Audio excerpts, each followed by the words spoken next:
Reacting to true stories, scary animations. Boy, you better get that out of here. And yeah, comment down below something scary. You can put abandoned buildings, ghosts, or your mama. Let me know. And let's go. But before we go, grab some snacks, sit back, relax, and gotta get my blanket. Yeah, it wouldn't be a true story scary animations without the blanket. Just gonna put it on real quick. Gotta give a big shout out and thanks to MJV Animations who made these amazing stories and animations that we're about to watch. Be sure to check them out, subscribe to them, link in the description below. Let's get it. My friend Muriel and I used to go dumpster diving when we were about 12 years old. We lived in the countryside and loved roaming around the town riding our bikes.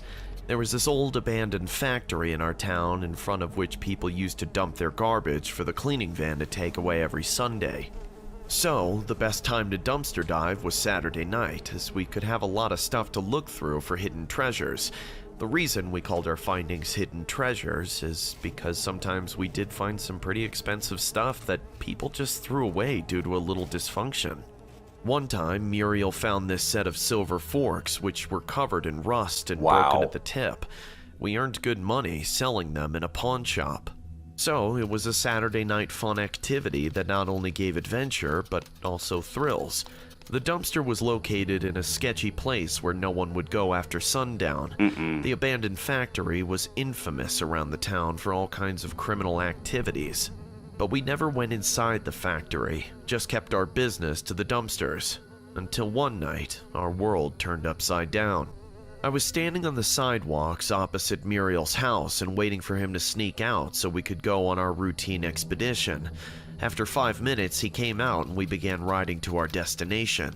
It was a full moon night, so even if our cycles had headlights, the view was still clear as crystal. Alright, Stranger Things. We passed the cornfields, then the shimmering lake, and finally reached the abandoned factory. We parked our bikes under a big tree and walked to the dumpster, grabbing our flashlight and pickup sticks. The dumpster had a reeking smell, so we didn't want to use our hands directly to grab something.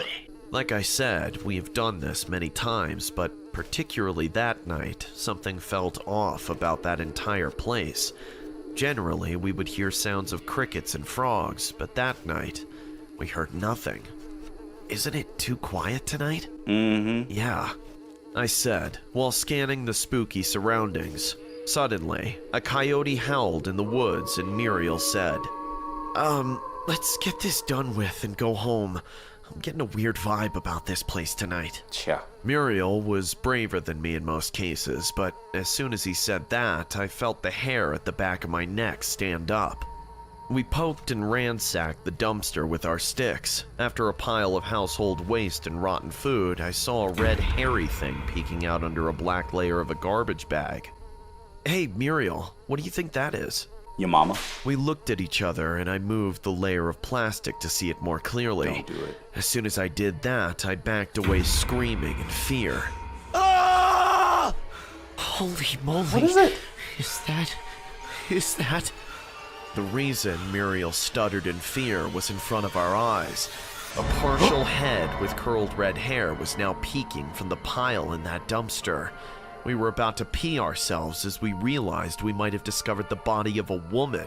Should we call the police? But who would believe us that we had nothing to do with this murder? While Muriel and I went on discussing what should be done in this situation, my eyes went back to my head, and I saw it move. I froze in fear. No words came out of my mind. I just kept staring at that head in the dumpster. Russell? Russell! What is it? Muriel called out to me and I pointed at the head with my shaking hands. Both of our eyes got fixated on the head and we were pinned to the ground by an unknown fear. The head moved in a very creepy way, bobbled up and down a little for a few seconds, and then all of a sudden...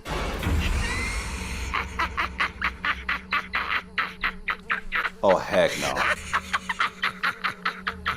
Dang demon. A woman rose from the dumpster. She looked like a being from another world. Ugh. Her red, stringy hair floated in the air like a pile of snakes. Super Saiyan. Long, pointy nose with a huge black blitz on its top dangled on her face, and her eyes. I've never seen such wide, scary eyes. Eyes almost stretched to the cheekbones, making her stare cold as a dead fish. She slowly crawled out of that pile of the dumpster like a four-legged animal, and we slowly took our steps back in fear. I didn't know you boys would come to visit me. She looked like a woman, but her voice was of a possessed demon. Our bikes were still far from our reach, and I knew if we tried to run, she had a very good chance to catch one of us and do unthinkable things. So I tried to play it cool. We were only fooling around. Were you? Yeah. In fact, we were just about to leave. You know, our parents must be worried, so... Nope. I don't think your parents know you are here. Get out of there. Look, we're sorry to disturb you, Dumpster Lady. Dumpster. It won't happen again, okay? It's Mrs. Dumpster Lady. Dumpster Lady. That's not bad. But what won't happen again? This. Bro. We'll never come back here. We Wrong. promise. Yeah, we promise. Who said you'd be able to leave and come back again? Saying this, she jumped on Muriel and started choking him. Oh! Her filthy long nails No! dug into Muriel's flesh, and he screamed for his life. I, on the other hand, was so taken aback by fear that for a few seconds I didn't know what to do. And then an idea came to my mind. I ran close to her and poked her in the eye with my picking up tool. This made her move away while holding her one eye, writhing in pain, and I picked up Muriel from the ground. We both started running to the tree and turning back to see the lady chasing us like a mad dog. She was literally running like a four-legged animal. Stop, you little pigs! I'll catch you and break your necks like twigs! Stop! Obviously, we my didn't stop. As soon as we got to our bikes, we bolted out of there. The lady chased us till the factory went out of our sight, and then we never saw her again. We didn't stop until we reached Muriel's house. I went home shaking like a coward and didn't utter a single word to my parents. Muriel and I both knew that we would be the ones to get in trouble for sneaking out and risking our lives, so we remained quiet about this lady. But the story doesn't end here. The next day, Muriel came for a sleepover at my place. We were just watching TV before dinner when my dad turned to the news channel. Nice mustache. The county sheriff is said to have found the body of an 11-year-old boy in the dumpster near the abandoned factory this afternoon. As per the autopsy report, the boy died due to choking. The police officers also found a strand of red curly hair stuck in his hand. Ugh. The sheriff is suspecting that the killer is a woman with red curly hair. The victim's family claimed that the boy left home on his bike this morning and never came home. His bike is also missing. No suspect has been identified yet. Muriel and I exchanged a fearful look. We told our parents about this woman right away, and they took us to the police station immediately. Both Muriel and I gave them information about the appearance of the woman, and they distributed her sketches so that people could identify her if she was seen in the area. Jeez. But she never was. The boy's bike was found in the cornfield 2 days later, but there was no sign of that woman. The fact that if Muriel and I didn't get the chance to escape that night, one of us, or maybe both of us, might have been dead already. Oh my gosh. Guys, this is actual footage. Oh. Oh, heck no. No! The dumpster lady! I ain't never taking out the trash again, man. That's it. That's it. It's a wrap. Sorry, I'm just gonna throw it out the window. That's it. Be careful going out at night and like looking at abandoned buildings and nasty dumpsters. Don't do it, you dummy. Okay, we're gonna check out one more. Here we go. Zoom call horror story. It all started during the quarantine period. My husband Daniel works in an IT company. When the pandemic struck, both of us had to welcome the work from home life. I run a website of my own, so my world doesn't revolve around headlines as much as it does for Daniel. Every day he had to attend meetings online, and that's how he got introduced to Zoom calls. His working hours were so hectic that almost every night he had to stay up late. One night, I woke up abruptly and saw Daniel wasn't beside me. I went to his workroom and saw the door was half closed. A slight ray of blue light was coming from the room. I couldn't hear any sound, so I guess Daniel must have passed out on his table. I peeked in, but Daniel wasn't asleep. What? He was sitting in his chair, and a weird blue screen was opened on his laptop. Without blinking in his eyes, he was just staring at it. It felt like he went into a trance and time stopped in his head. He didn't even notice me standing behind him, just stared at the blue screen with undivided attention. I saw he was connected to a Zoom call, but except for a person, the camera showed an empty room with a blue light. Seeing my husband all invested in the screen, I said in a fumbled voice, "Daniel? Daniel." Daniel suddenly turned around and my stomach dropped as I got a full view of his face. His eyeballs were completely white and his pupils were rolled into his head. Ew. I screamed seeing him like this, and Daniel fell to the floor from his chair and started to have a tremor. His body was shaking violently, like he was being electrocuted. "Oh my God, Daniel, what's happening to you?" Seizure. Rolled down my eyes as I watched my husband have some kind of stroke in the middle of the night. I began to call 911, but just when I was about to press the call button, the tremor stopped. Daniel's body became still.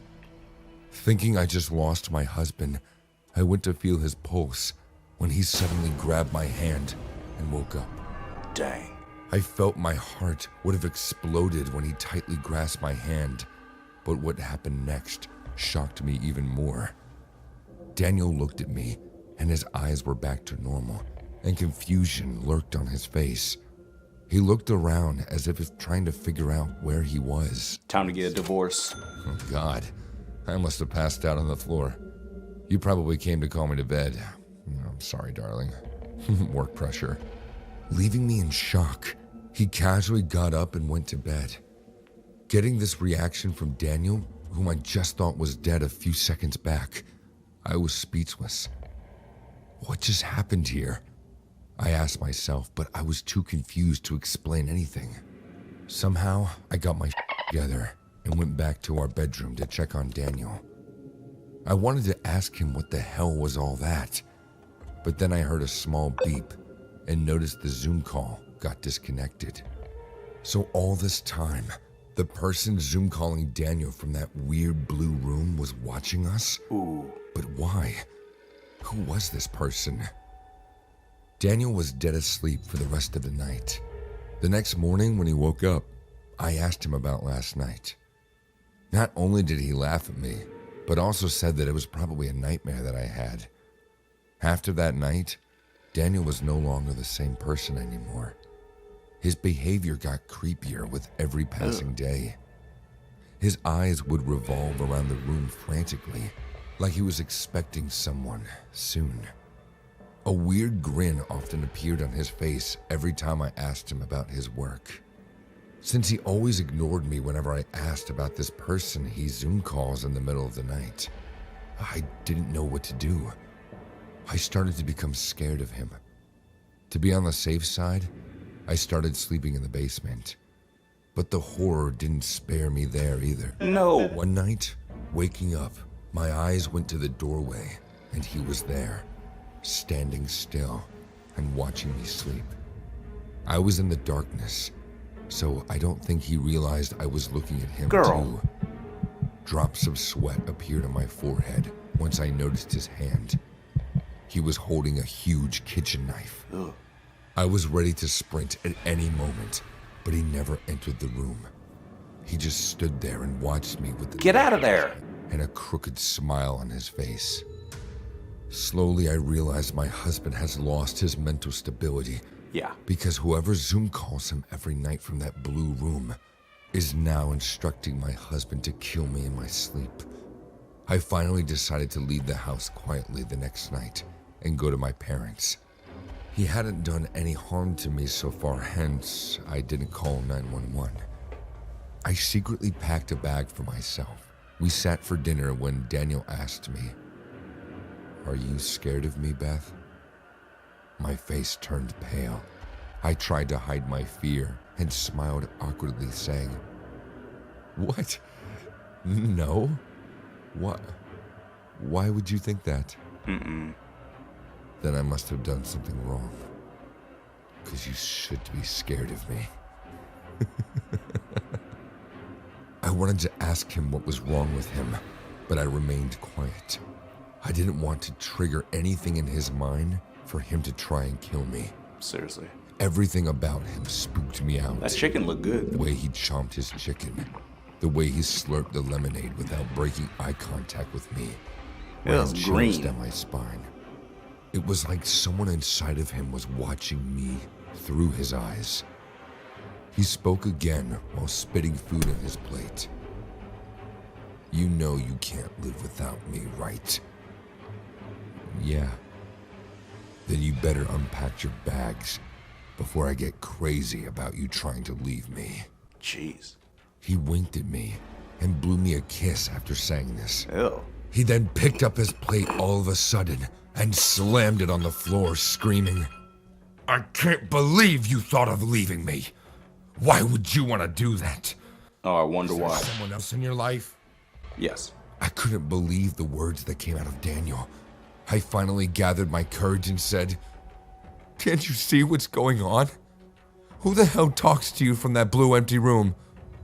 I've seen you Zoom call this lunatic every night. Can't you see what they're doing to you? You're being a complete psycho." His face suddenly became all serious, and he slowly went to his office room without saying a single word. I left the house right at that moment. I went to my parents and told them everything about Daniel's sudden strange behavior.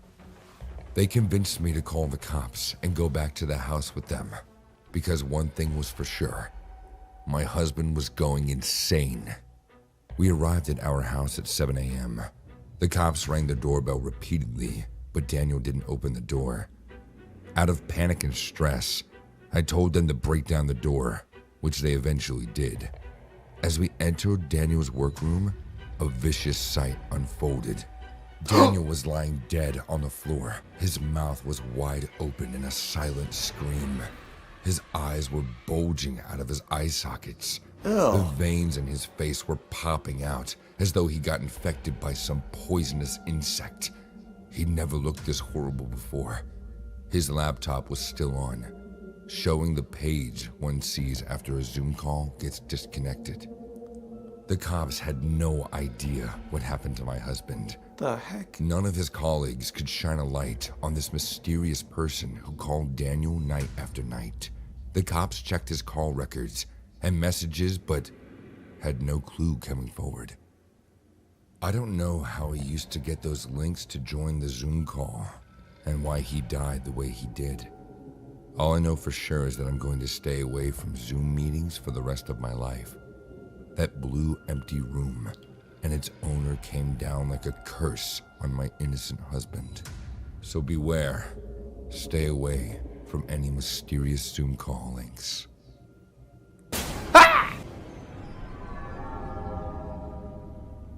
No! Dang, Daniel. I mean, gee, he done lost his mind. Meeting adjourned. I mean, bro, I want to know, like, what was on the Zoom call? What was going on? What were they saying? Maybe they blackmailed him. I'm a blackmail. Don't blackmail me. It's okay. I'm sure Daniel's fine. He's fine. He was just, you know, he just got tangled up. But gotta give a big shout out and thanks to MJV Animations, who made these amazing animations that we're about to watch. Click the link in the description below and subscribe to them. And your final mission, should you choose to accept it, just comment down below something scary. You can put haunted houses. You can put grandparents. Or you can put your mama. Let me know. And let's go. Pawn shop scary story. I could tell the guy was an addict by the way he kept scratching at the sores on his arm. What? He stood outside my pawn shop window, blinking like the street lights hurt his eyes. You see a lot of addicts in my line of work. This one didn't look so desperate as to rob the place, and the velvet wrap package he was holding under his arm intrigued me. As a pawn shop owner, I deal with a lot of dangerous people. That's why I need layers of security, alarms, automated gates, bulletproof glass, cameras, and if all that fails, the 9mm pistol in a holster at my hip. I buzzed the guy in. He was unshaven, and his messy brown hair looked like it might start falling out in patches any day now. His skin had a yellowed, droopy quality. "Need a loan," he mumbled. I tried to contain my curiosity as the young man unraveled the black cloth. Inside was a book. It was as thick as my arm and as wide as my chest, leather-bound and trimmed with gold. "You can start filing out the paperwork while I see what you got." The ornate volume barely passed through the slot in my plexiglass screen. While the young man blinked and twitched his way through the legal documents, I inspected the book. It was sealed by some sort of combination lock, also made of gold. I didn't usually deal in books or antiques, but this was a special case. Oh! The addict murmured as he scrawled his name on the paper. Language. She was a monster. She deserved it. Huh? I read his chicken scratch handwriting through the plexiglass. Clayton Blackmore, age 27. You ain't 27. 1345 Robert E. Lee Circle, He's lot 45 years old. 14B, a trailer park. I tore her heart out. It's the only way. Clayton Blackmore spat on my ground. Ew. Well, about the book, I can give you $75 for it. No way, man. It's worth a lot more than that. Give it back. Clayton punched the glass. I can do $100, I replied calmly. Final offer. Yeah, fine. I'll take it. Clayton cut me off. I'd sell the gold trimming alone for at least 3 times that amount. Yeah. Clayton was out the door the moment he had the cash in his hand. Just as I'd expected, I never saw him again. Nice collar I only shirt. wish that had been the end of it. A woman in gray showed up the day after Clayton pawned the strange book. I was just about to close up for the night when I got an eerie feeling that someone was watching me. I turned around to find her standing so close to the door that her nose was practically touching it, peering inside the pawn shop at me. She hadn't rung the bell, and I hadn't seen or heard her approach. I buzzed her in. She was middle-aged, squarely built, and very plain. Her black hair was pulled back in a severe bun, and her shapeless gray dress looked like something out of another century. There was something about her hooded eyes and her silent, patient moments that reminded me of a snake preparing to strike. "You have something that belongs to me." Oh! The woman's wispy, childlike voice sent shivers up my spine. "My daughter was not the best judge of character. She became involved with a wayward man. He brought you an unusual book." "Ma'am," I cleared my throat. "If you believe an item was stolen, you need to file a police report, and I do not deal with lawmen," the woman scoffed. "You will please give the item back immediately." "I'm afraid I can't do that. Just give the it. client has 30 days to repay their loan, and until that time, give me back my property." "Ma'am, this isn't how it works. I think I need you to leave." Bro. I was starting to get angry. The woman in gray moved up and down wordlessly. Customers had threatened me before, but no one had ever looked at me with such raw hate. She backed out of the door and into the night, never once taking her eyes off me. I didn't realize how much the whole experience had unsettled me until I was turning the key in the lock of the pawn shop door. I kept looking over my shoulder, afraid that that eerie woman might suddenly You need be security. there. The street light behind me fizzled out. Why don't you make it easy on yourself? I could feel the woman's breath in my ear in the dark. You know how this'll end. My hand went to my pistol. I pressed my back against the door, hyperventilating. But there was nothing behind me but shadows. I wasn't surprised to see the woman in gray return the next night, but I was done fooling around. When she approached the door, I didn't buzz her in. Instead, I pressed a paper against the plexiglass. Leave, or 911. She can't read. Once again, the woman backed away slowly, her dark eyes full of anger. I thought she was gone for good. I was wrong. When my wife called a few hours later, all I could hear was sobbing. I need you to come home right now. I live in a quiet suburb as far as possible from the pawn shop. I never imagined that my work might follow me home. When I saw what had been done to my house, however, that illusion was shattered. Give It Back had been painted across the driveway, the garage, the front door, and inside the house. The floor-to-ceiling words covered the hallways. They stared back at me from our bedroom ceiling, the refrigerator, and even the television. The police suspected the rust-colored letters had been painted with pig's blood, with nothing more than my description and some grainy security camera footage to go on. The officer admitted that there wasn't much he could do. Unable to sleep with those horrible words on the wall, my wife and I rented a hotel room. The next night, I waited eagerly for the woman in gray. I wanted to make her pay for the fear she'd made my family Give back feel. the book. I was so lost in my violent fantasies that I didn't hear the buzzer ring. A boy and girl, neither older than 10, wanted access. Oh no. They looked familiar, but I couldn't have said why. I buzzed them through the first gate. Are you two alright? What are you doing out so late? I asked. The children looked at each other. There was a long pause. Our grandma wants her book. To my horror, the two scrawny kids began to slip through the bars of the second gate. Their faces were twisted into an expression of rage that I knew all too well. They ran at me like rabid animals, and I realized that if they could squeeze through the gate, they could squeeze through the slot in the plexiglass as well. The girl clawed her way through the first, screeching and snapping at me with her tiny teeth. I ran for the back room, slammed the door in their faces, and called the police.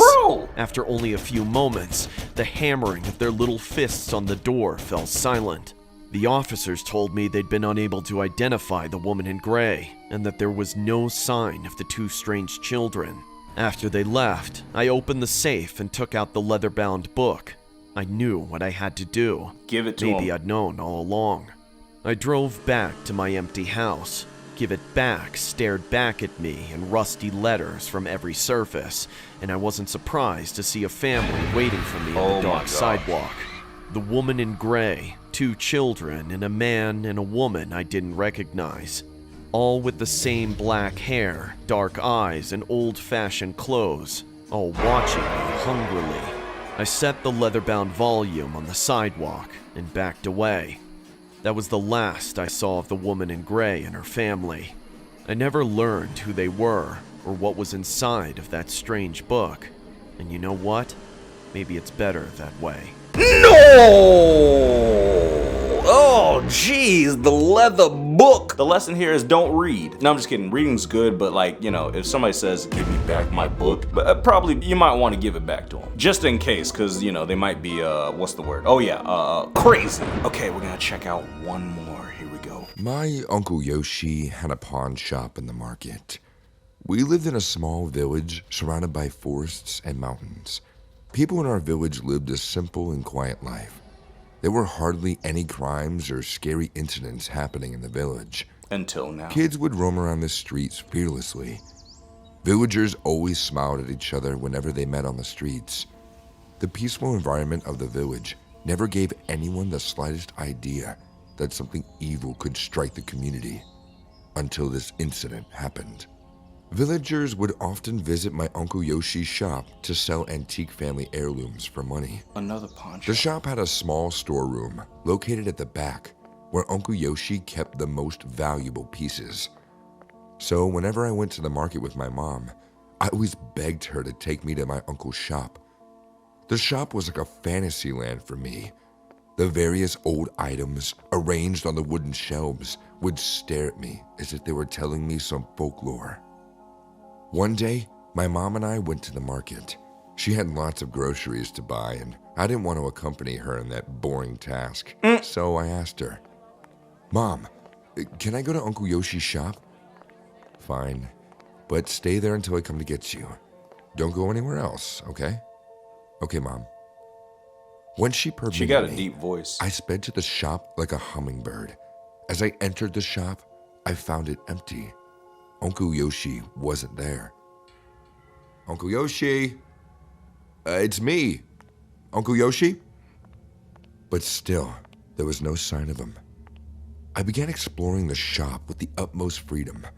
I was going through shelf after shelf, touching every item, when suddenly, I heard a burst of crackling laughter behind me.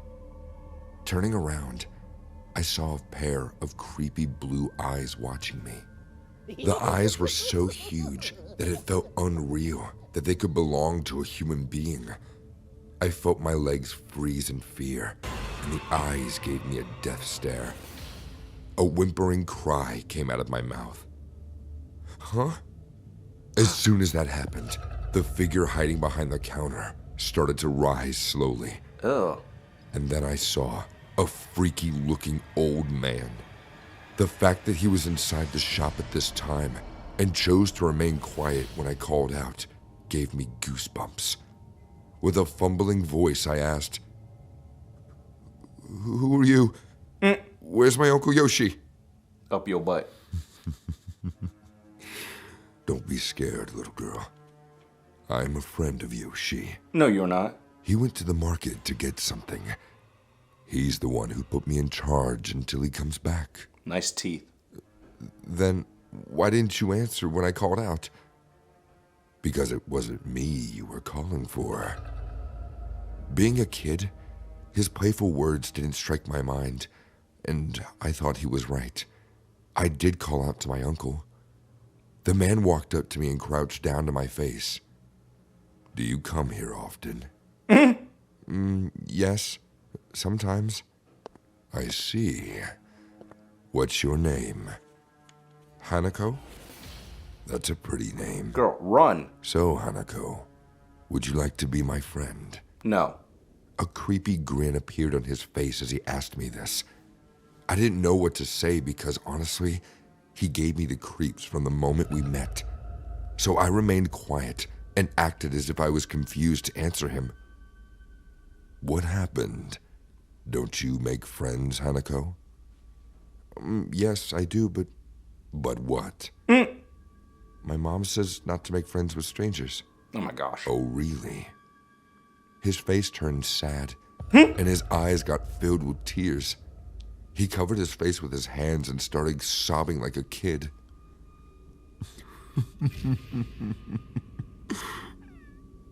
I never saw any grown-up cry like that. So I asked, "Why are you crying?" No one wants to be my friend because I'm ugly. Got Now that I right. began to feel bad for him. He was sobbing uncontrollably, and my innocent mind didn't ponder for a second that it could all be a trap. I'm sorry if I hurt you. We can be friends. Really? He looked at me with wide eyes and Heck asked. no. I nodded my head and he stood up with a happy face and said, "So now we are friends. Would you like to go to the storeroom in the back? No! The treasure cave?" That's what I named the storeroom. His eyes sparkled and let out a creepy chuckle. He replied, Yes, the treasure caves. I have the keys. Would you like to see what's inside it? But Uncle Yoshi never lets me go in there. Now you can. As your friend, I can take you there. Okay. Don't do it. He stretched his bony hands towards me, and I was holding them, thinking he was about to show me real treasure. We left the shop, made our way through the narrow lane right beside it, and reached it in front of a closed unit. The man slowly took out the keys and unlocked the door. It was so dark inside at first glance, I couldn't see anything. He walked in and called out to me. "Come in, Hanako. The treasures are waiting to meet you." No, it's not. I looked at the now narrow alley behind me. People were busy in the market, and no one noticed the little girl with the creepy-looking old man. I stepped inside the storage unit. As soon as I did, he locked the door right behind me. Why did you lock the door? So that no one sees us. If they do, they won't let you discover the treasures.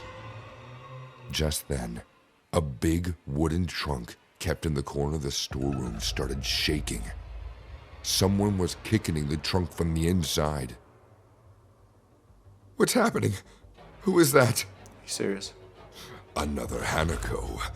Your uncle brought her last night. What? What? I want to go to my mom. Let me out. Sorry, little girl. That's not happening. Once you enter the treasure cave, there's no way out.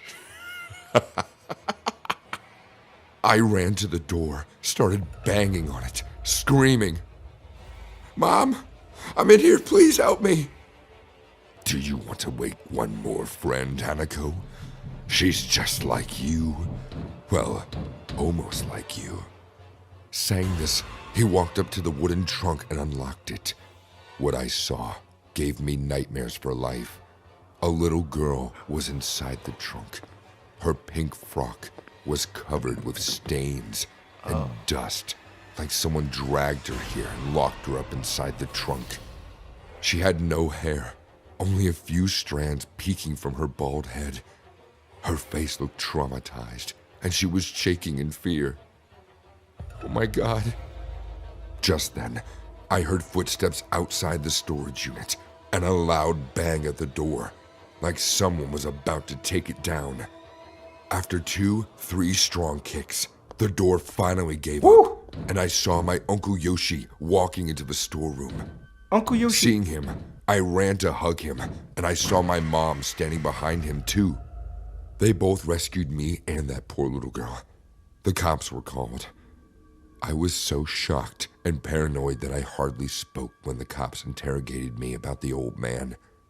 He was arrested for kidnapping that little girl and also attempting to kidnap me.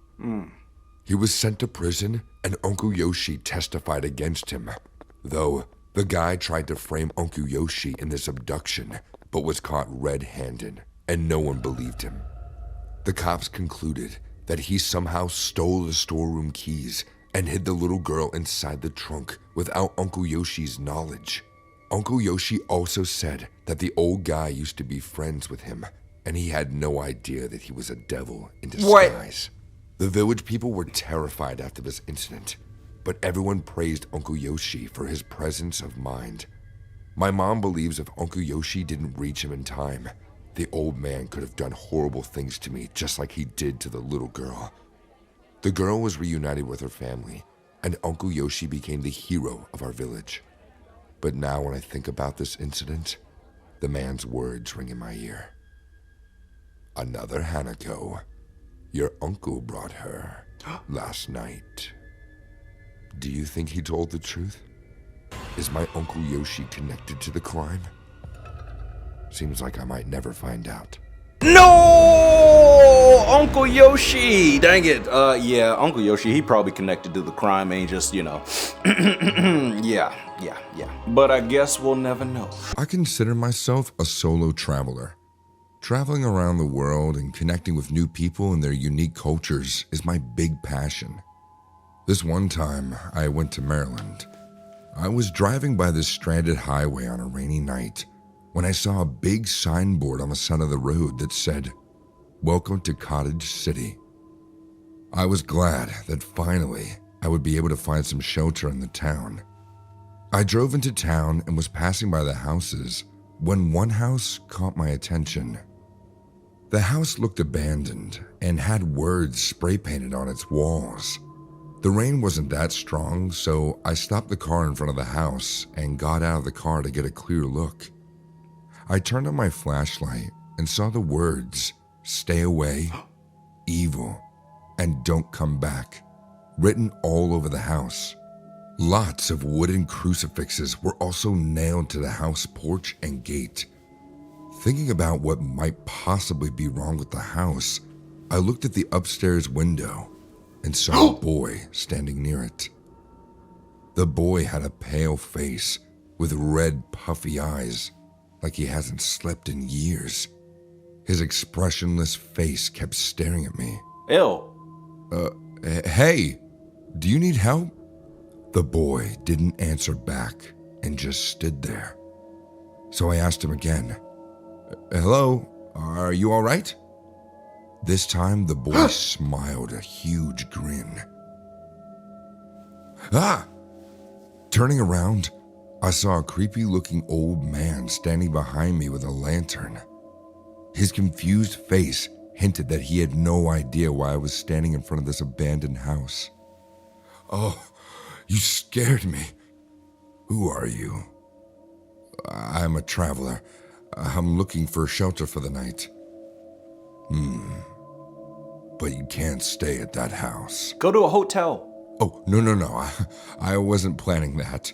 Actually, I saw the boy in the window, hence... Boy? What boy? The one who just smiled at me. Maybe he needs our help?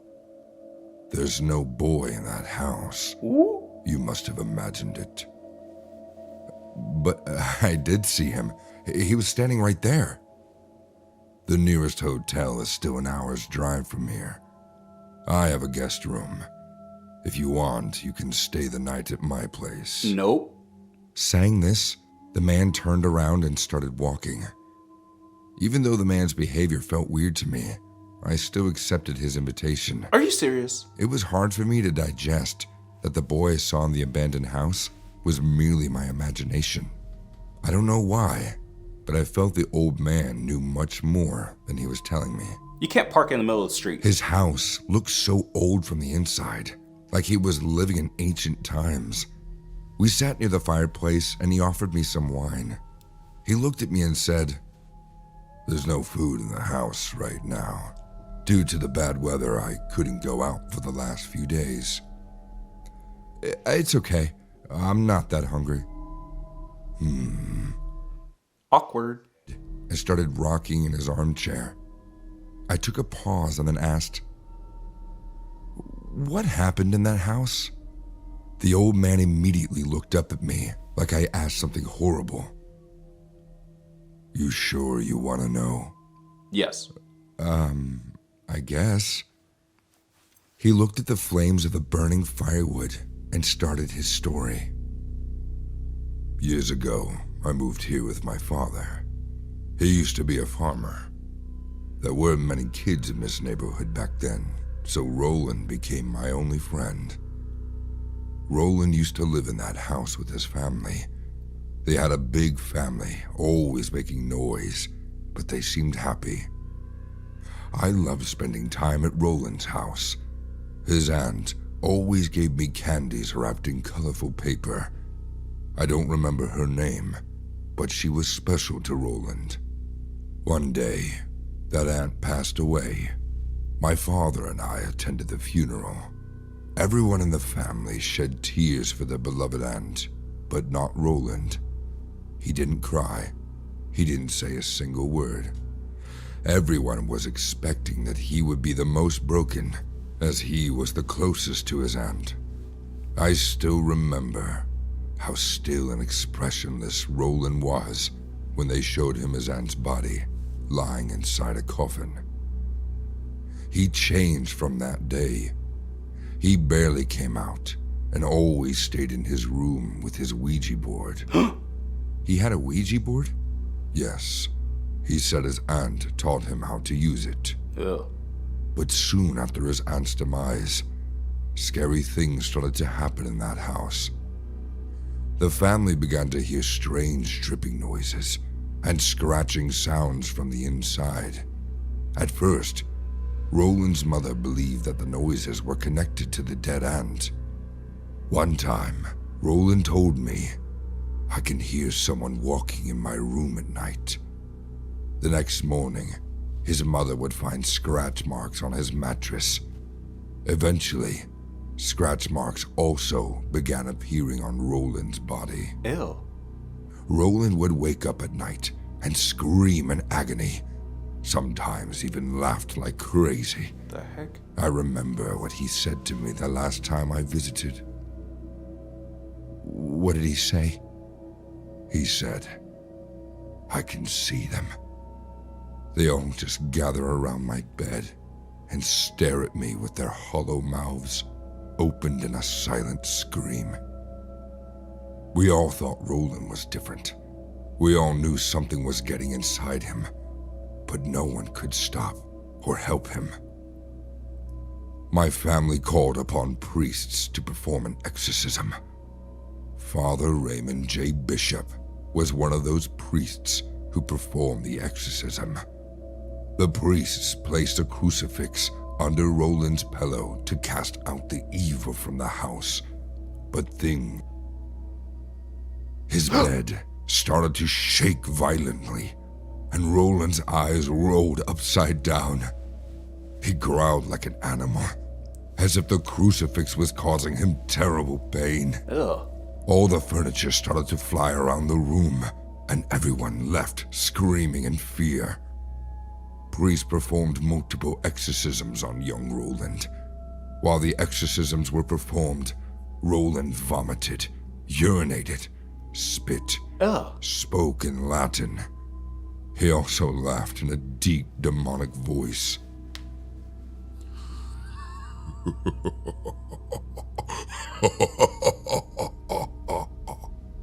One priest got too close during the exorcism. Jeez. Even though Roland was tied to the bed in chains, he slipped one of his hands out of the restraints, broke a bed spring from under the mattress, and swung it with unnatural strength, slashing the priest's arm, which resulted in the exorcism being stopped. Oh my God. On the night of the final exorcism, words started appearing on Roland's body, as if someone invisible was carving them on his skin with a sharp knife. What kind of words? Evil. I could feel drops of sweat on my forehead as the old man went on telling about this abandoned house. He took a pause, sipped his wine, and then said, "On the final night, 3 priests performed the last exorcism on Roland. They even witnessed his body float in the air when they cast the final spell." So, the boy was cured? Is that a yes? That's what everyone believes. After that, the family left the old house, and none of us ever saw Roland again. What? Where did he go? The old man suddenly looked at the window. The rain had stopped long ago. He tried to listen to something very carefully and then said, "If you ask me, he's still in that house. He never left, because he was never cured." What do you mean? Didn't you say you saw a boy at the window who smiled at you? That was Roland? But if Roland was your childhood friend, then he should be your age. That boy was maybe 13 or 14 years old. Exactly. My hands started shaking. I could feel my body getting numb in fear. That's Roland. The old man got up and pointed towards the room under the stairs and said, "You can sleep there, but stay away from that exorcism house." He went upstairs with feeble footsteps. I went to bed that night. I couldn't sleep. I kept waiting for the first ray of sun to hit the room. It's been 3 years since I visited that place, but whenever I try to think about what exactly happened to Roland, I find myself lost in explanations. I don't know whether what that old man told me that night was true or not, but I'm sure the boy didn't make it out alive. What if he was just sick and everyone thought he was possessed by a demon? What if the exorcism went all wrong and he died that night? That explains why no one ever heard from him or his family, at least. It also explains seeing a 14-year-old boy in that abandoned house too, in the middle of the night. Believe it or not, I have a feeling Roland died a mysterious death, and the reason his soul still haunts the place is that the world doesn't know his real story yet. No! Roland! MJV Animations. Yeah, that's why you don't go visiting random houses, and especially if you see something in the window, leave. Old man sneaks up from behind you, leave, get out of there. You have a car, just go. Go to a Walmart parking lot, sleep there in your car. You'd be better off doing that than sleeping in the old man's creepy house. But let's go ahead and check out another one. Let's go. I've been working as a nurse for almost 3 years now. I've seen patients brought into the hospital in horrible conditions. I've seen some of them survive and some who didn't make it. So I believe that these constant strikes of hard reality made me strong enough to tolerate any grotesque situation. But one particular incident proved me wrong. It was a Monday night. I had just finished assisting our trauma surgeon in operating on an 8-year-old boy who was brought with a massive head injury. The poor kid tried climbing a tree with his friends while playing in the park, and he accidentally slipped from a high branch. The kid got 4 stitches on his head. For ease of operation, we had to shave his head, and now with the stitches, he didn't look picture perfect. But being heavily sedated, the kid hardly woke up after the surgery. Upon instructions, I put him in his cabin, updated his med chart for the morning nurse, and was about to leave for home when I heard him mumbling something in his unconscious state. La la, dipsy. At first, I couldn't make out what he was saying, but then I heard him say it again. La la, why did you push me? The second time, I realized what he was saying. He was pushed by another kid? Oh my God. I quickly sat next to his bed and took my ear close to his mouth so I could hear his rantings more clearly. But then he stopped talking. As I laid my eyes on him, I found the kid staring right into my eyes. He was awake and he was looking at me with an expressionless face. Being creeped out by this sudden incident, I fumbled. You're awake. How do you feel? Where are my parents? They aren't here right now. Did anyone push you? He suddenly looked at the door as if he was seeing someone standing there, and a weird smile appeared on his face. Ew. I followed his eyes, but I didn't see anyone. The kid then said to the invisible being, "No, I won't tell him anything. I won't tell," and closed his eyes in drowsiness from the sedatives. An eerie feeling grabbed me. Except for the kid and me, there was no one in the hospital cabin, so I couldn't make up one logical reason for what just happened. I finished my usual night round and ended my shift around 2 in the morning. I returned home, took a shower, ate some food, but even amidst all that, Quesadillas and beer. these creepy talks kept roaming in my mind. The fact that a kid's name could even be Lala confused me too. I planned to talk to the kid again in the afternoon. After enough rest, when I went back to the hospital, I walked straight to the kid's cabin. This time, I saw a woman sitting next to his bed. The woman smiled at me and said, "Thank you for saving my poor baby. You're the reason why he's alive today." She then looked back at the kid, who was now sitting on the bed looking at me with mysterious eyes. She caressed his cheeks and said, "Look what I brought for you." Saying this, she took out a yellow Teletubby doll from her bag and gave it to the boy. And that's when it struck me.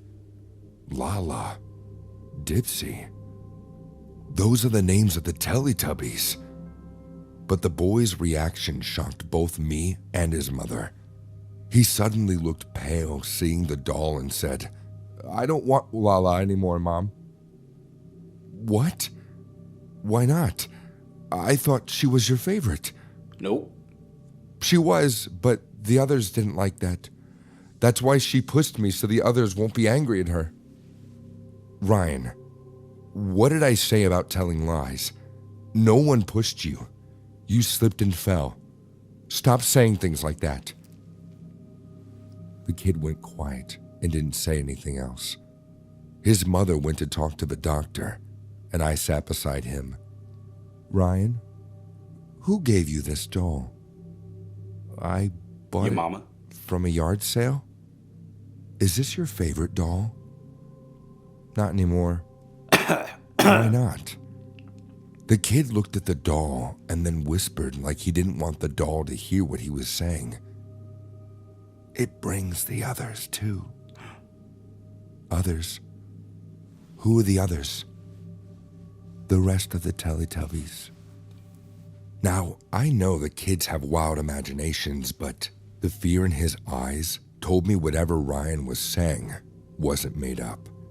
I asked him again, what happened yesterday? The moment I asked him this question, a crow flew directly into the window behind his bed. The bird fell down, started flapping like crazy, Ew. and died. I called the cleaning guy to take the bird away, but something didn't seem right. I saw Ryan's face. He was looking at me with wide eyes. They don't want me to tell you. Tell me what, Ryan? That you're too old for Teletubbies? They don't want you here. Saying this, the kid laid on the bed, facing his back at me. Everything was so fishy about Ryan and his Teletubby doll, Lala. I took a good look at the doll and realized that its eyes were pretty odd. Ew. Instead of eyes, the doll had big black buttons, which made it look spooky. But then, my rational senses kicked in my head. Maybe Ryan's mother was right. Maybe I was thinking too much about this simple matter. It is very much possible that Ryan was making all this up. True. After all, he is just a kid. I updated his chart and went to check on the other patients. The entire evening, I worked tirelessly, and the thoughts of Ryan and his Teletubbies swept away from my mind. It was probably 9 p.m. that night. I was changing the saline of a patient when I heard a spine-chilling scream. I quickly ran towards the direction of the scream. I reached the corridor and stopped right outside Ryan's room. Another night nurse, Susie, was standing outside his room with a horrified face.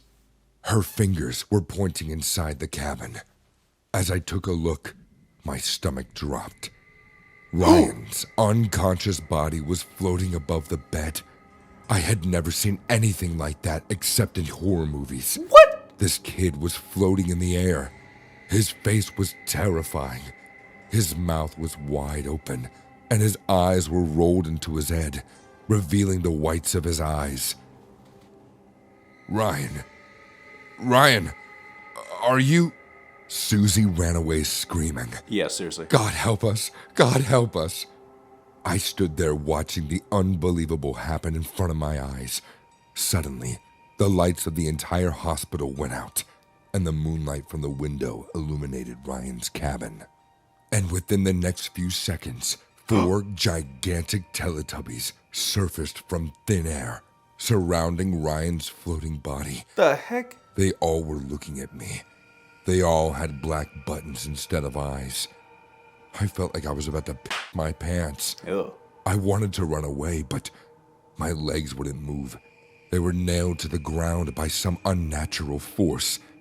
All the giant Teletubbies started to grin at me, and then screamed in a demonic voice. Time for Teletubbies. Time for Teletubbies. Time for Teletubbies. Run, man! Then, huge lightning struck, Jeez. and Ryan's floating body fell onto the bed as if he was thrown from the air above. His pulse started to go off crazily. The doctors came rushing in. Ryan's body started to shake violently. He began frothing from his mouth. Ugh. We were clueless. Even the doctors couldn't say what exactly was happening to him. And then around 3 a.m., Ryan passed away. Dang. His parents were informed. Everyone concluded that the serious injury in his head made him go into a state of shock, and his heart somehow gave up. Susie and I never told anyone about seeing the poor kid's body floating in the air. His parents were left in tears with their beloved kid's death. Ryan's death remains a mystery to me to this day, but I took that creepy Teletubby doll and burnt it in the incinerator. I know no one will believe me, but I am certain that it's haunted. And it was him and his mates who were responsible for this kid's death. Maybe they always wanted to take the kid's soul away. That's why they pushed him the first time. But even though he was saved the first time, he couldn't be saved the second. I wished his mom listened to him and didn't bring that scary doll to the hospital. Maybe Ryan would have lived if she burnt it in the first place. No! Dang Teletubbies! I always knew they were evil. I think we learned a valuable lesson. Don't climb trees, otherwise the Teletubby might push you off. Woo! We'll be okay. We're not gonna have nightmares. We'll be good, guys. We'll be good. And let's go! The KFC down the block from my apartment had the creepiest statue of Colonel Sanders I've ever seen. It stood in the corner of the dining room, at least 8 feet tall, looming over customers as they scarfed down chicken and mashed potatoes.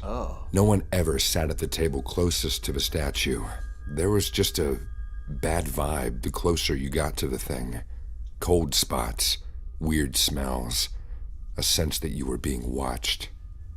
The creepy statue didn't stop me from eating at the KFC at least twice a week, but it did dampen the experience. It was eerie how lifelike the sculpture looked. The perfect white hair and goatee, the wrinkles under the eyes, the ivory pale suit, and just a peak of pink tongue inside its square teeth. You half expected the giant thing to clear its throat at any moment. I started working part-time at that KFC one winter to try to save up extra for gifts, though that's when I swore off fast food for good. Things weren't too bad until they moved me to the night shift about a month into my time at the restaurant. If the Colonel Sanders statue was creepy during the day, it was downright freaky at night. The heck? The face always seemed a little different to me each time I glanced at it, the eyes a bit colder. I started taking pictures of the statue each night to check if I was crazy, if it was really changing. However, no matter the angle or lighting, the pic always turned out blurry on my phone. I didn't much enjoy going into work that winter, but I managed to push through it because the pay kept going up. Even after the holidays, I decided to stay on since I was now making enough to actually save up money for the first time in my life. Well, you're crazy. Then, one night in January, I made a terrible mistake. I offered to close the KFC on my own after the night shift. Mandy was supposed to help me. She's a cute redhead that started around the same time as I did. But she was feeling ill, so I offered to handle closing alone. I was trying to score some points with her before working up the courage to ask her on a date. After that awful night, I never saw Mandy again. Dang. Once the last customers were gone, I began my closing process. I locked the doors, I turned off the main lights, then I pulled out a Bluetooth speaker, placed it on the table in the dining room, and started to mop up while jamming to some classic rock. I wiped down all the surfaces except that table near the Sanders statue. Again, nobody sat there, so it was always pristine. We had an official policy to only ever close with 2 or more staff on site. The official reason was safety and accountability. But as the minutes ticked by, I felt like someone was moving around the restaurant, just out of my sight. I was about to start cleaning the bathrooms when I heard a commotion in the kitchen. "Mandy?" I called out, holding my mop up for self-defense, I guess. There was a scraping sound followed by silence. I hopped over the counter, still holding onto the mop like it was a club. Something had knocked over the warming station in the back of the kitchen. It's a series of metal shelves and heat lamps to keep food hot. It was heavy too. Far too heavy for a draft or rats. Yeah, we had rats to displace. I leaned the mop against the wall and pushed the warming station back into position. Turn the lights When on. I turned back towards the dining room, I yelped. The Colonel Sanders statue had moved while I wasn't looking. It hadn't shifted much, just a slight turn of the head, but it was unmistakably different than it was moments before. His eyes were wider, almost black in the low light, and his smile was sharper than before. Wider. I'm imagining this, I said out loud, clutching the mop so hard my knuckles popped. The statue didn't respond. I mean, of course it didn't. It was a friggin' statue after all. Run! Nothing but plaster and paint. Still, I decided to rush through the bathroom cleaning and risk getting reprimand from my supervisor in my next shift. Hey, are you here alone? A raspy voice asked me from further back in the kitchen. I froze. Mandy? I asked again, still not turning to look. No, sorry, not Mandy. The voice was male with a slight accent I couldn't place. Swallowing hard, I turned to look for the source. There was something wrong with the light in the back of the kitchen. Everything was cast in a deep, unnatural shade. I saw a figure within the gloom. A shadow darker than the shadows around it, shaped like a man. Who are you? Colonel Sanders. I asked. I couldn't see its face, but I had the impression the shadow smiled. I was many things. A soldier, a chef, a business owner, human. Now what I am is here, with you. Did you say that you were alone? Time to go. Or did I imagine that? My mouth was dry. I was having a hard time speaking. There was a loud creak from behind me in the dining room. Then another. I glanced back quickly, not wanting to take my eyes off the shadow in the kitchen for too long. Behind you. The Colonel Sanders statue had moved again. Now it was standing in the middle of the dining room, partially hunched over like it was trying to sneak, or getting ready to leap. Do you know why I started calling these places KFC? No. The shadow asked. I turned back to find that it was closer to me too. The light in all of the kitchen was dim now, and growing darker by the minute. I felt trapped between two hungry things, just waiting for me to run so they could chase me. All I could do was stall for time. KFC, well, it means Kentucky Fried. No, the Shadow Man growled. That's what they made me call it. But KFC originally stood for the kind of crowd I wanted to bring into my restaurants. Killer's favorite chicken. What? There was a creak again from behind me. I knew the statue was moving in the dining room. There was the sound of heavy dragging, tables being pushed out of the way. I wanted to turn and look, but I didn't want to put my back to the shadow in the kitchen. At any moment, I expected to feel a giant plaster hand reach around to the back of my neck and squeeze. A bell rang softly. Suddenly, the light was back to normal in the kitchen. Nick, a familiar voice called out. Why are you standing behind the counter holding up a mop? It was Mandy. She'd come in from the front door, unlocking it with her staff key. The bell was above that door and sounded any time a customer came in. I put the mop down and leaned against the counter. There was no sign of that shadow thing in the kitchen. When I looked out over to the dining room, I saw that the Colonel Sanders statue was back in its usual corner, exactly how it was at the start of my shift.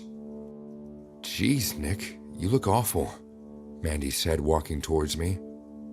What are you doing here? Your mama. I felt guilty asking you to close up alone. I figured I would help you finish up. Nick? Nick, are you okay? No. You look like you're going to throw up. Without saying a word, I hopped over the counter, took Mandy's hand, and walked us both out of the KFC without locking up. Yeah. Just as the front door was closing, I heard another creak, as if some massive plaster figure was shifting to watch us leave. That was the last time I stepped foot in a KFC or any other restaurant. I quit the next morning, calling my manager to ensure that she knew it was my fault the place wasn't closed properly. I didn't want Mandy to get in trouble, though I did beg her to find somewhere else to work. She promised she'd think about it. I never did work up the nerve to ask her out. I ended my lease early and moved out of the city within a month. I've got a new place now, smaller but comfortable enough. I don't leave my apartment much these days. I can work from home, and I get all my food delivered. The rare times I step outside for a walk, well, I walk fast. Maybe it's my imagination, but sometimes it feels like something is out there, looking for me, just out of sight. When I sleep, which isn't often, I dream of creaking sounds and shadows where they shouldn't be. No! KFC, baby! Look at the Colonel, he's about to hike the football. Blue 42, blue 42. Man, that's crazy. Does anybody else want chicken, or is that just me? Hey, Colonel, hey, Siri, where's the nearest KFC? Not my problem. Looking like the Monopoly man. Get up on out of here. But let's go ahead and check out another one. Here we go. This is probably the craziest incident of my life till now, but I don't think I will ever face something more bizarre than this one. I was working my usual night shifts in KFC on a Thursday. Being bored and not having any customers in my last hour, I went out to smoke. It was 2 o'clock at night. The empty highway stood in front of my eyes like a long forgotten trail. I must have taken a few drags when I heard the entrance doorbell ring. Realizing a customer had arrived, I quickly got in from the back door and headed straight to the counter. Entering the restaurant, I got shocked to see the customer who had just come in. A woman in her late 30s was standing next to the counter with a baby wrapped in her arm. Her physical appearance was so weird that I completely ignored her baby and kept looking at her. She wasn't anything like those new moms. Her clothes were so dirty that one could barely guess their actual color. She seemed like a woman who had been living on the streets for a while. As I was staring at her too widely, she understood what was going on inside my head and said, "Are you going to take my order?" Realizing how insulting I had been, I immediately made up for my behavior and politely said, "Welcome to KFC, ma'am. What would you like to order?" Your mama. "That's better. Please accept my apology." "Okay. I will have a big fried chicken bucket with fries and a Pepsi to go." "Okay, ma'am. Please take your seat." She slowly walked to the table nearby and sat down, holding her baby in her arms. Realizing the baby was sleeping, I tried to be as quiet as possible. I went to the kitchen and asked our night chef to start this order. Coming back, I saw the woman staring at her baby with an affectionate smile. The smile reminded me of my mom when she used to caress my cheek before tucking me into bed. No one in this world can love you more than your mother, and seeing this woman, I couldn't help but feel a little emotional. She was kissing the baby and humming a lullaby while swinging it slowly in her arms. I felt terrible for the poor woman. Maybe she's going through a rough patch in her life, but unlike every other mom, she too wants to give her child the best.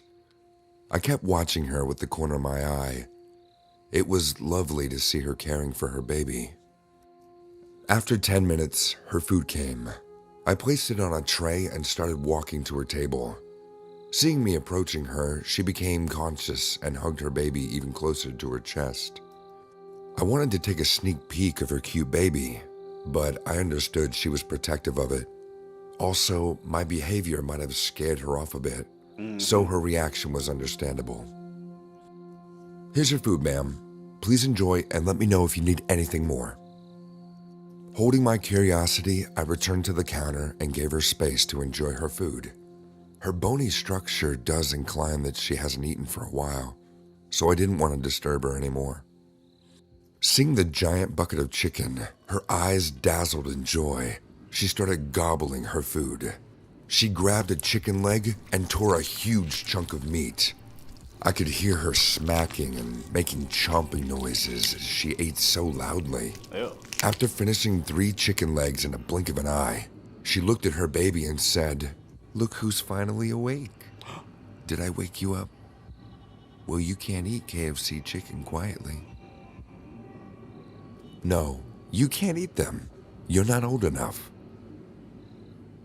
I promise when you grow up, I'll bring you here, and then you can eat as many fried chickens as you want." I adored her way of talking to her baby, but I don't know why one thing kept hammering in my mind. When I went to deliver her order, a strong smell of bleach came from her. Her clothes don't seem like they've been washed in years, so I was a bit confused why she smelled like bleach all of a sudden. While I was thinking all this, the woman talked to her baby like before. "Yes, Dad will see us soon. Till then, we have to be a good girl and listen to what Mommy says, okay?" Oh, then it's a sweet little girl. Knowing this, I finally decided that when she would come up to the counter to pay, I would ask her to let me take the baby and play with her once. No. I also decided to give her some cash to help her and her baby. Being a woman, I'm very well aware of the hardships of a mother, so I wanted to help this woman in my small way. The fact that the father of this baby left his wife and kid in this situation did trigger me, and I felt angry at that man. Things were going fantastic so far until something creepy happened. The woman suddenly started to shush the child, saying, "No, don't cry. Mommy's here. Don't cry, Emma. You know if you cry, I will cry too. Come on, my angel, don't cry." The heck? She got up from her seat and started to swing her baby back and forth like parents do to stop their baby from crying. Except in this case, her baby wasn't crying at all. This hit me hard as I realized that I hadn't heard the baby make a single sound since she had been here. Is this woman insane? If not, then what the hell is wrong with her? As soon as the thought struck in my mind, I said in a fumbling voice, "Ma'am? Your baby is not crying." "What do you mean she's not crying? Don't you hear her weeping?" What are you saying? There's no other sound except both of our voices." Girl, mind your "How the business. hell would you know? You're too young, and you certainly don't look like a mother. Ooh. Leave my baby and me alone. Since I arrived here, I've seen you staring at my baby. There's no way I'm letting you get close to her." Okay. "No, ma'am. I'm just trying to help you. If you..." "Shut up. Can't you see your voice is making her cry even louder?" Ooh. "But your baby is not crying." Girl. She completely ignored me and started to shush her baby like before, as if it was crying. Feeling utterly confused and messed up in this entire situation, I started calling Albert, our night chef, to come out. Hearing my voice, he rushed out of the kitchen, and I explained to him the entire situation while pointing at this woman. The woman wasn't even looking at us anymore. She was just humming a lullaby and swinging her baby back and forth like Albert and I weren't even there. She's crazy. Not able to take the suspense anymore, we walked up to her and looked into her arms. What I saw made my skin crawl. What is it? There indeed was a baby, but it wasn't alive. Instead, it was the corpse of a dead baby with a disfigured face that had started to rot. No doubt this child had died long back, and the bleach I smelt was coming from it. By the rules of natural human life, the corpse had begun to decompose, resulting in maggots and other bacteria taking onto it. Maybe to drive them away, this woman sprinkled bleach on her baby's corpse. When the cops came and took her to the hospital, I was utterly shattered. Her senses kicked in when the paramedics explained to her how her baby was no more, and she was crying like hell. It was later revealed that this woman was homeless when a man randomly picked her up from the street, offering her money in exchange for intercourse. The man probably paid her and left, but unfortunately she became pregnant under her challenging circumstances. Even though she gave birth to a healthy baby girl, being addicted to drugs and living a degrading lifestyle, she failed to care for her. The trauma of losing her baby hit her so hard that she started to pretend that it was alive and carried the corpse in her arms wherever she went. The fact that she got some money somehow and came to KFC for food with a dead child in her arms can be the last thing to expect from any sane person. It breaks my heart that no one even bothered to help her, or at least show interest in her.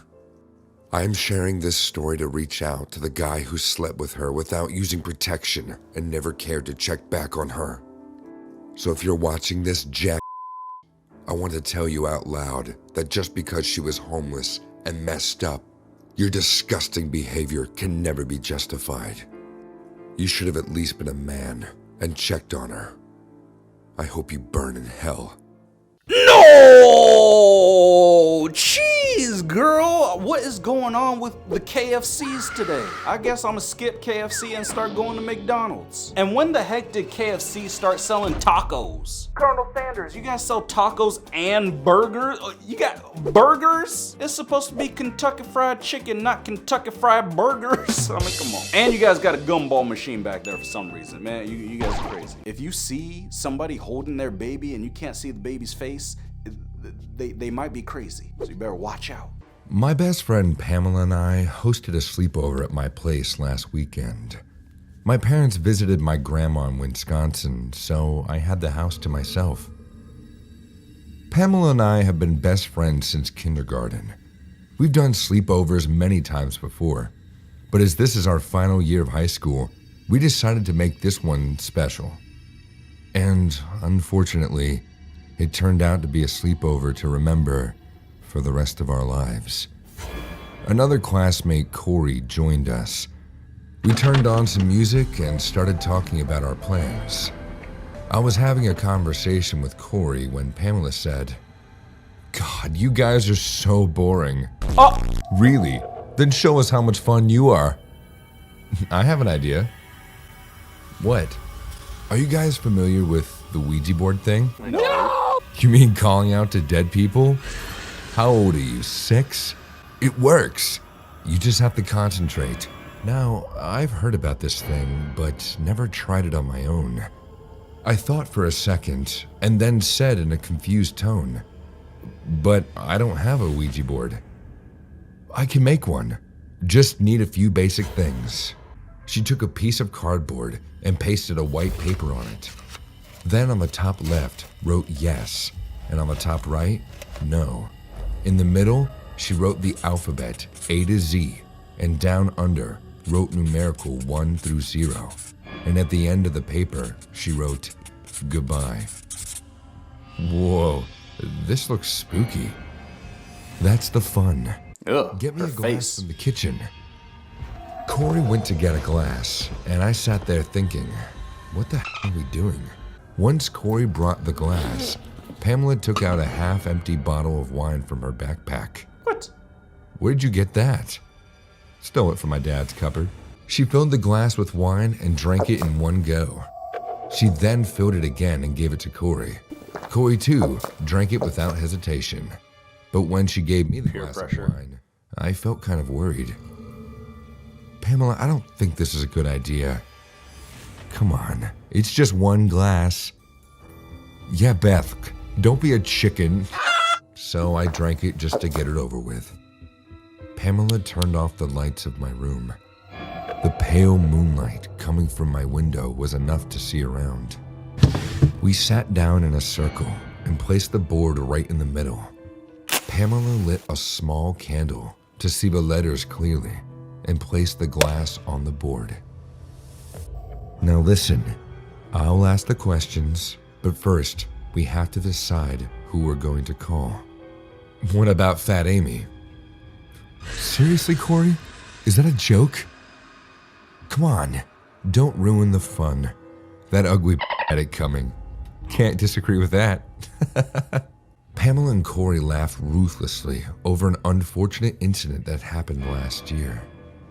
In our class used to be a girl named Amy Sanders. She was overweight, and mean kids made fun of her. She usually kept to herself. One day when she was changing in the girls' locker room, someone took her photo and circulated it among the school group.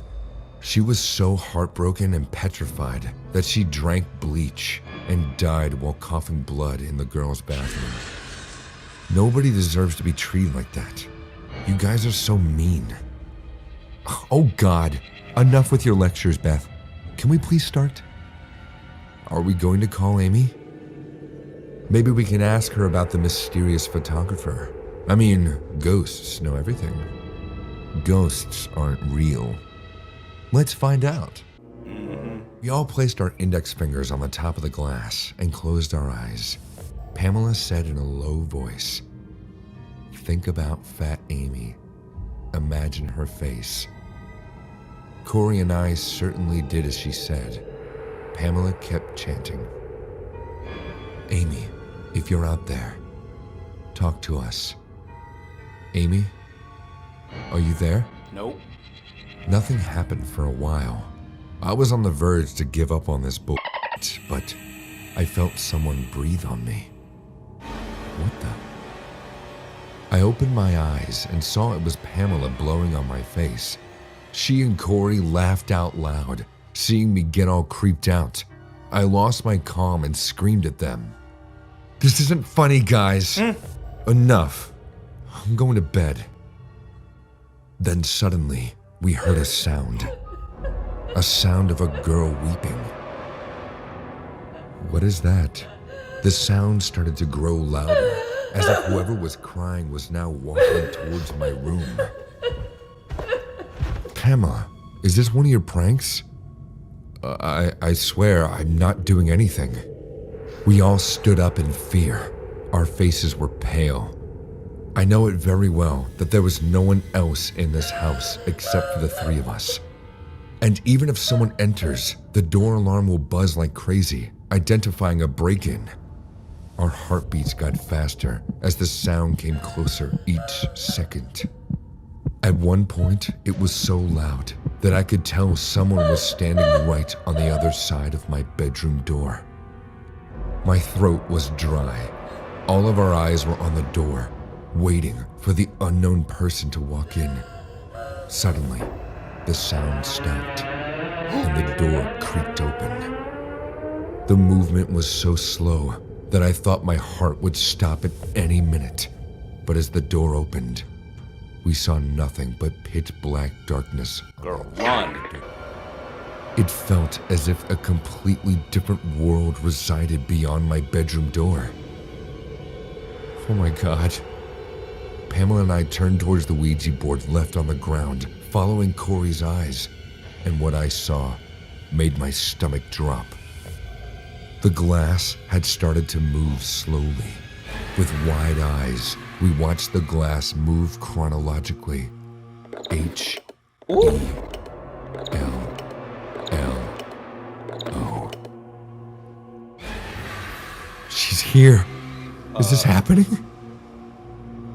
Amy. Run! Is this you? The glass moved to yes in one swift motion. Pamela grabbed my hand in fear. She said in a broken voice, We better move it to goodbye." But before she could do that, Corey suddenly asked, "Who is responsible for your death, Amy?" "Corey, stop! You're messing with danger. I gotta end this right now."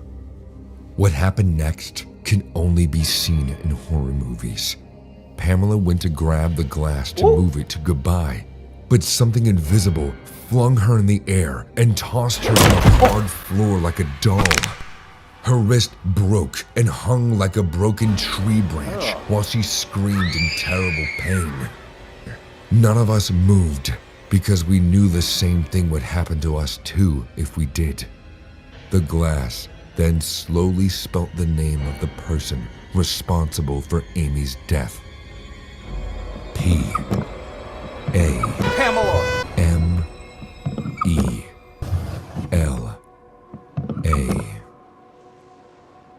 It was you. Pamela, why? Why did you do that? I swear it was just a prank.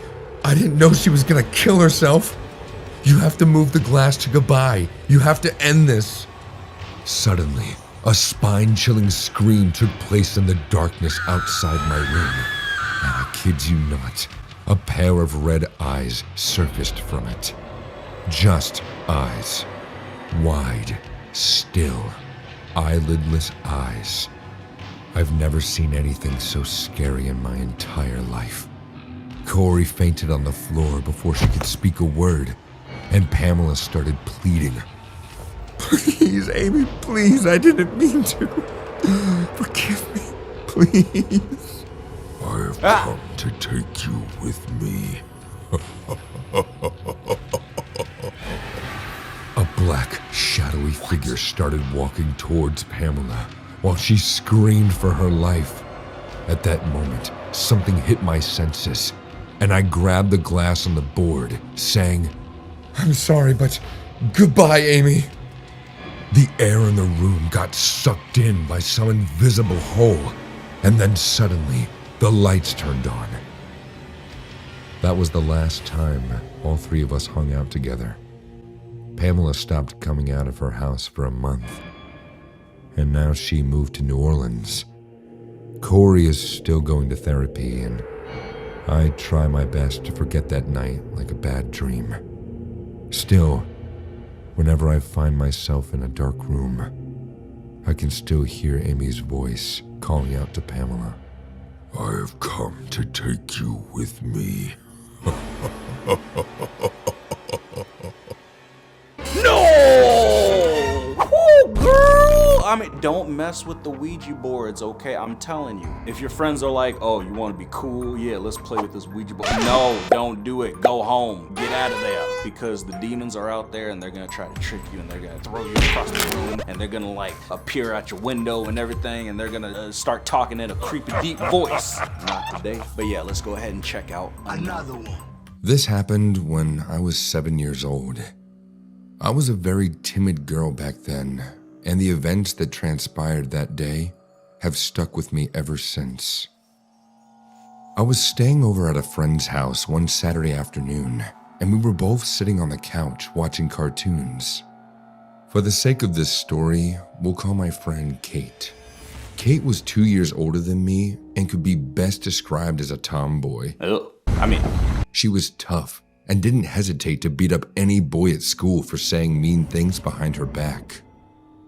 At the time, I had a tendency to do whatever Kate told me to, even if I didn't want to do it. Anyways, after watching cartoons for a while, I got hungry, so I left the couch and went into the kitchen to grab a snack. The kitchen was small and had a door that led straight to the backyard, and below it was a little doggy door. Kate no longer had a dog, but the door wasn't removed for some reason. As soon as I stepped into the kitchen doorway, my eyes zeroed in on the doggy door, and I froze. To my absolute horror, a grown man with long brown hair was poking his head inside. I couldn't see his face, just the top of his head as he was looking up at the doorknob, probably trying to see if he could reach it. I quickly and quietly ran around the corner to hide. Thankfully, he didn't see me as much as he was too busy trying to squeeze his arm through the door. Kate's parents were out shopping at the time, so we were both home alone with this guy trying to break in. And it was here that I made my first mistake. Instead of calling the police, I ran back to the living room where Kate was and told her about the man. She thought I was joking, so I grabbed her by the hand and pulled her off the couch, then led her back to the kitchen so she could see the man for herself. Sure enough, he was still there. His face was still obscured as he was looking up at the doorknob, but this time, he had his whole arm inside the doggy door and tried to reach for the knob. Kate let out a soft whimper before quickly putting her hand over her mouth. It was the first time I saw her look so scared, but she looked back at me. Her fears seemingly went away. She then placed a reassuring hand on my shoulder and put her fingers to her lips to keep me quiet. Go out the front door. Don't worry. We're gonna teach that creep a lesson he'll never forget, she said with a smug grin. I wasn't sure what she was planning. We were two scrawny little girls dressed in tank tops and shorts.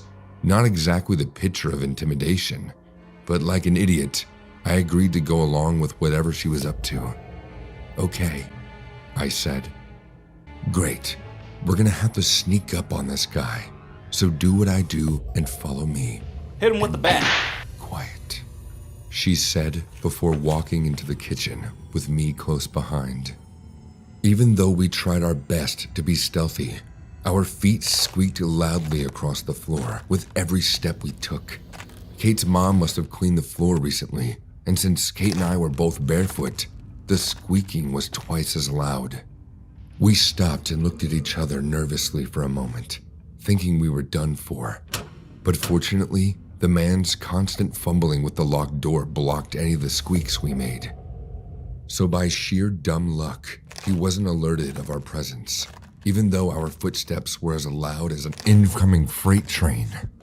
My heart raced as we continued walking forward, getting closer and closer to the intruder. The man hadn't noticed us yet, but he yanked his head and arm out after seemingly giving up on reaching for the knob. Kate sighed in disappointment, but I'd figured he'd be back to try again. She then sat down in front of the doggy door while I sat beside her. As soon as he pokes his head in, we're gonna kick him as hard as we can. Kate snickered as she raised both of her feet off the floor and bent her knees back, preparing them for the kick. I did the same, and we both just stayed in that position, waiting for the man to return.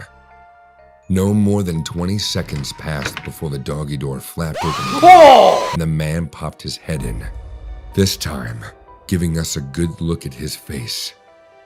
We didn't kick.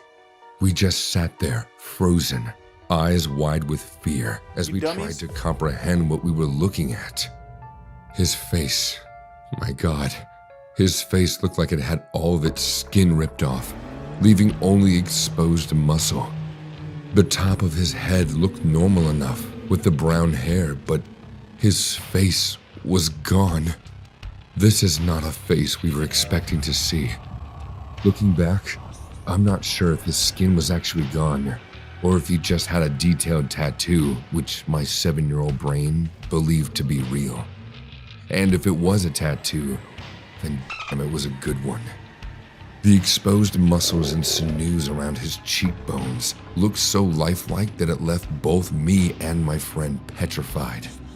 The man himself was also surprised when he saw us for the first time. He glanced between the two of us, completely speechless. And why wouldn't he be?